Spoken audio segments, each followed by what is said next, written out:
Alright, so this is going to be another movie review. This one's called Gunslinger, 1956. I've given it 3 out of 5 stars. I thought it was alright. It gets a very low rating on IMDb. 3.5 out of 10 IMDb. It was on MST3K, which I saw on YouTube. You can watch it there as well if you're into these early Roger Corman AIP Western thingies with the typical suspect of actors in it.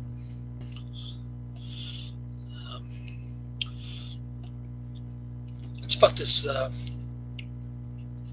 this sheriff in this town, this western town. She's her husband gets shot by some unknown killer.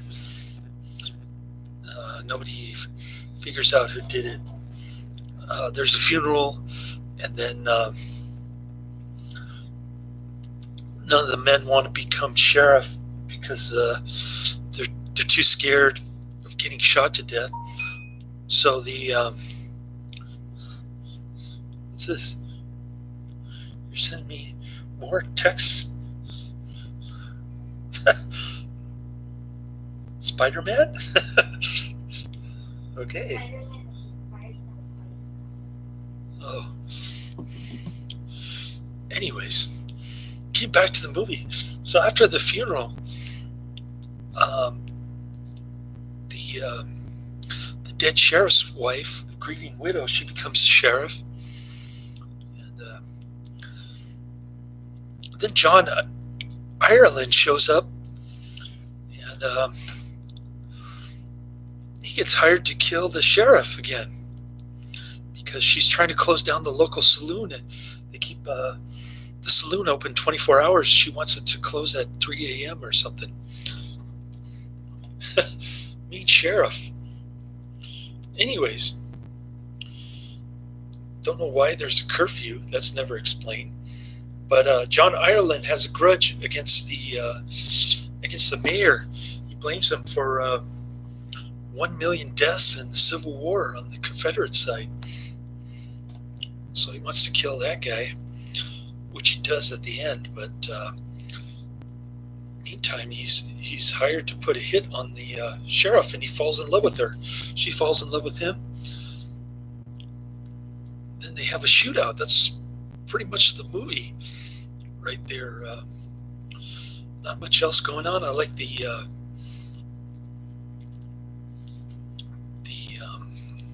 Civil War theme.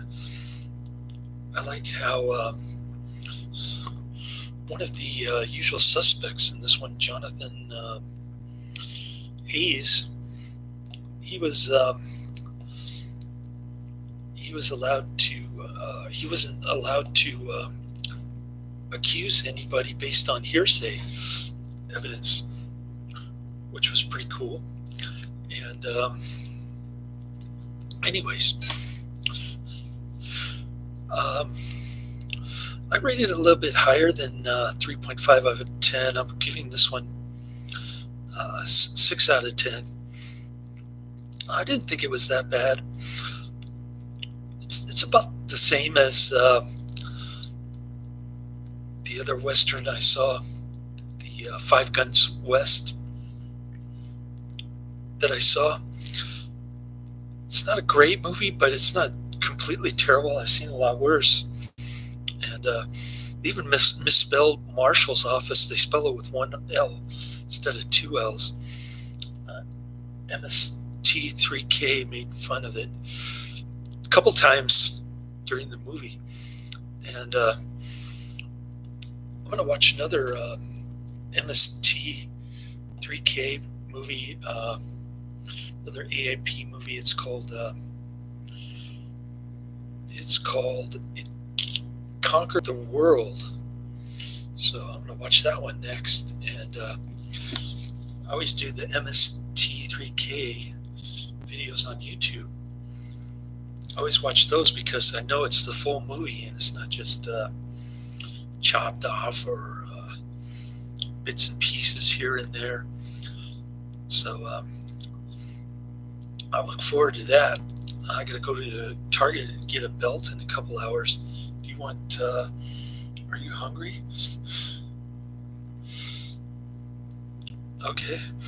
Well, you can reheat your pasta anytime you get hungry. I'm gonna have another Sprite, and not gonna say highly recommend it or check it out, but I do have the names of various actors and director producer Roger Corman in there. It's another Roger Corman AIP thingamabob thingamajig, right? So yeah, get through a lot of these AIP movies. Try to see if I can get through It Conquered the World now later.